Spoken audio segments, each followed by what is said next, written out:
पद्धतीने एक शेतकरी उपोषणाला बसला होता. पंकजा मुंडेंना त्याला भेटायचं होतं, मात्र त्या DYSP अनंत कुलकर्णी यांनी त्याला तिथून हाकललं आणि पाठीमागून त्याच्या पार्श्वभागावर लाथ मारली.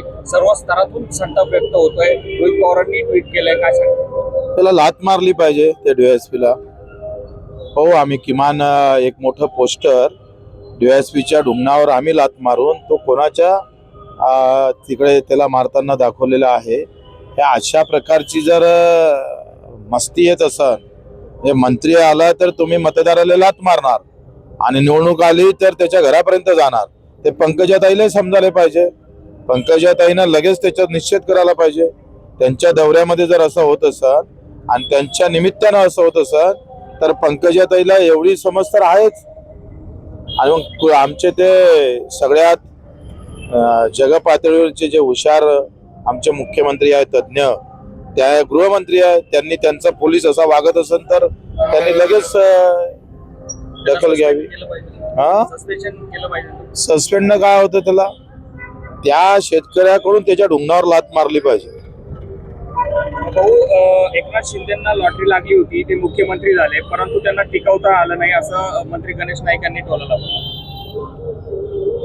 लॉटरीत आता कसं आहे, शिंदे साहेबांना लॉटरी लावली कोण, लावून दिली कोण, सामान्य माणसाला थोडी लॉटरी लागतंय देशात. लॉटरी तर मंत्र्याला, उद्योगपत्यालाच लागतंय. आमच्या सामान्य माणसाची लॉटरी लागली पाहिजे ना. आणि म्हणून ते लावली कोण याचाही थोडासा पहा. गणेश नाईकांना ते माहित आहे. आगामी महानगरपालिका महानगरपालिका निवडणुकांमध्ये ठाकरे बंधू एकत्र येत आहे. कल्याण डोंबिवलीसह नाशिक महानगरपालिकेवर देखील ठाकरे बंधूंची सत्ता येणार असा दावा संजय राऊत यांनी केलाय. काय करायचं आपल्याला? आता कांद्याचे भाव नाही आहेत, सोयाबीनचे भाव नाही, कापसाचे भाव नाही, तुरीचे भाव नाही. शेतकऱ्याचा काही विचार? आता दोन ठाकरे एकत्र आले किंवा उद्धव साहेब बीजेपीत गेले किंवा पवार साहेब बीजेपीत राहिले, काय असेल तर आम्हाला काय करायचंय त्या गोष्टीचं? आमच्या शेतकऱ्याचं काय, मजुराचं काय, शिक्षणाचं काय आहे, आरोग्याची अवस्था काय आहे, हे आम्हाला सांगितलं पाहिजे ना. ते आता हे दोघं एकत्र आल्यानंतर मुंबई जिंकली किंवा ताब्यातही आली तर त्याचं आमचं काय भलं होणार? मुख्यमंत्री फडणवीसांसह शिंदे आणि अजित पवार 21 ऑगस्टला दिल्ली जाण्याची शक्यता आहे. उपराष्ट्रपती पदाची उमेदवारीचा अर्ज दाखल करण्यासाठी दिल्ली दौरा आहे. कोण? अजितदादा, फडणवीस आणि शिंदे साहेब. हे जाच लागन, नाही गेलं तर राहीन कुठे इकडे. आता तिकडे शेपटू हलवाच लागतंय. शेपूट नाही हलवलं तर कठीणच ना त्यांचं. हे इकडेच फक्त वाघ असतात. ठाकरे बंधूंनी एकतर्फी महानगरपालिका जिंकून दाखवावी, फक्त तोंडाचे वाफा घालून काही उपयोग होणार नाही असं गिरीश महाजनांनी त्यांना दिवस. कसं आहे, तुमचा UM तुमचा मित्र झालेला आहे. निवडणूक आयोगामुळे तुम्हाला हे मस्ती आलेली आहे. तुमच्यात जर खरी धम्मक असेल ना तर आम्ही काय म्हणतो, UM मशीन तशीच राहू द्या. तो VVPॅट येतो ना हाती दुसऱ्या इकून, तो आमच्या हाती द्या. आम्ही त्याच्यावर सिग्नेचर करतो आणि त्याला क्रमांक द्या. आम्ही तो मतपेटीत टाकतो. तुमची मर्दांगी असेल ना खरी तर हे करून पहा, मग पाहू तुम्ही कोण जितता कोण आहे. तर पैलवान तुम्ही सगळे हे UM मशीनचे पैलवान आहे. हे सगळे चोर आहे, भामटे चोर आहे.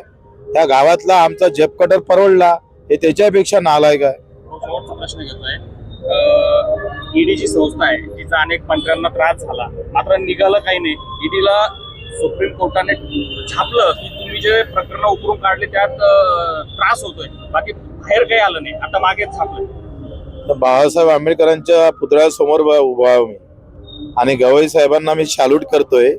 त्यांना नतमस्तक होतोय का त्यांनी जो काही बाणेदारपणा इथे दाखवलेला आहे. कारण आता एक गवई साहेबामुळेच असं वाटतं का सुप्रीम कोर्ट तरी कमसे कम संविधानाचा आदर करून चालेल आणि तो त्यांनी दाखवलेला आहे. आणि हे फार जो EMचं किंवा ईडीचा जो काही प्रकार आहे हा एकंदरीत भाजपनं ताब्यात घेतलेल्या संस्था आहे.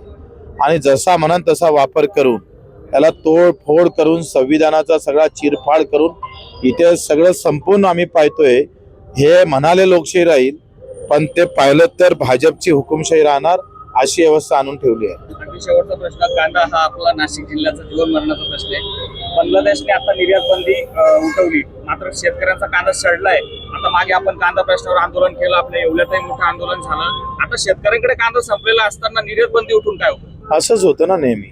दुसरं काय होतं, मतदान झाल्यानंतर जसं त्या DSPनं लात मारली मतदाराला, तसंच कांदा उत्पादक शेतकऱ्याचं जेव्हा भाव वाढले असतं तेव्हा शेतकऱ्याच्या हाती धान्य नसतं आणि भाव कमी असतं तेव्हा शेतकऱ्याच्या दारात तो सडतं. यामध्ये कायमची व्यवस्था होणं गरजेचं आहे आणि म्हणून आम्ही म्हटलं होतं का पेरणी ते कापणीपर्यंत सगळे कामं MRGS मध्ये घ्या. म्हणजे 60% खर्च जर आम्हाला MRGS मधून कव्हर केला तर या कांद्याचं किंवा काही नुकसानही झालं तर ते आमचं जास्त नुकसान होणार नाही. 40%तच आम्ही बसू, 60% गव्हर्नमेंटच्या कोट्यातून आम्हाला मदत होईल. कारण हमी भावातही दम राहिला नाही. व्यापार खुला करतो तर व्यापार जागतिक व्यापारातही भाव कमी जास्त होतं, तिथेही आमचं मरण होऊ शकते. आणि म्हणून आम्ही एक तिसरा मार्ग दिला का उत्पादन खर्च कमी करण्याची ताकद पेरणी ते कापणीपर्यंत आमच्या मागणीमध्ये आहे. तो जर केला तर फायदा होईल आणि नेहमीची ओरड राहणार नाही. आज आपण येवला दौरा करताय, काय झाले? आम्ही एक गोकुळाष्टमीचा कार्यक्रम आहे त्याच्यासाठी आलेलो होतो. त्यानिमित्तानं शेतकऱ्यांचा संवाद साधला जातो.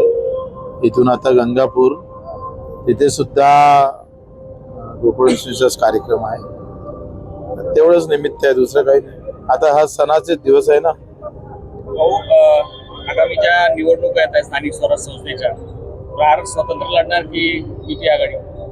लढाव का नाही लढा हाच विचार आहे. कारण मला वाटतंय भाजपच्या कार्यालयातूनच मतदान झालं पाहिजे.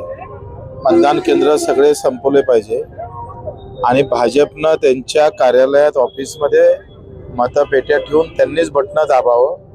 त्यांनीच जिल्हा परिषद, पंचायत समिती, तिकडे नगरसेवक निवडून आणावे. कशाला फजल विनाकारण प्रचाराचा खर्च, गावागावात तणाव निर्माण करणं. वस्तुस्थिती तर अशीच आहे.